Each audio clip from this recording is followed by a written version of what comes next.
राजू परदेसिया। हमरे गाँव के पावन हो माटी, हमरे गाँव के पावन हो माटी। सुनर लागे ला खेत खरिहान रे, यही माटी में वही माटी में, यही माटी में भैनी हमसे आन रे, यही माटी में भैनी हमसे आन रे।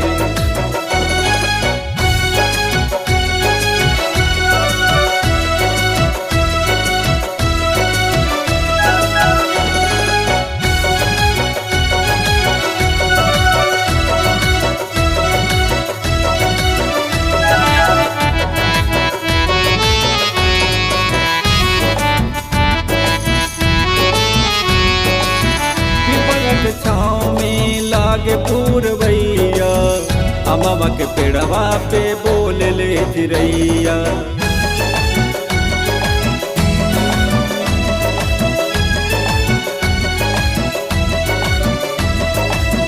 पिपरक छाँव में लागे पूरवैया, अमवा के पेड़वा पे बोल ले चिरैया।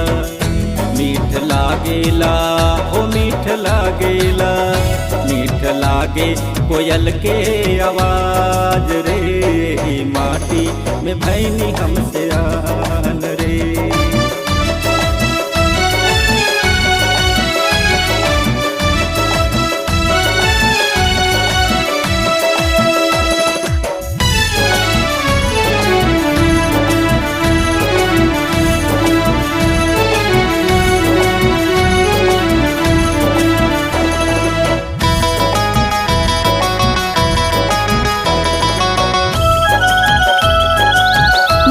बाय राजू परदेसिया।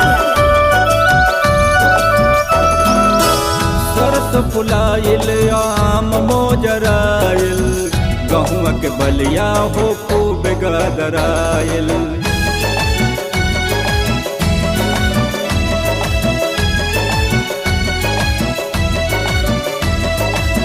सरस फुलाइल आम मोजराइल, गहुआ के बलिया हो खूब गदराइल। देख झूमेला हो देख झूमेला, देख झूमेला खेत के किसान रे, माटी में भैनी हम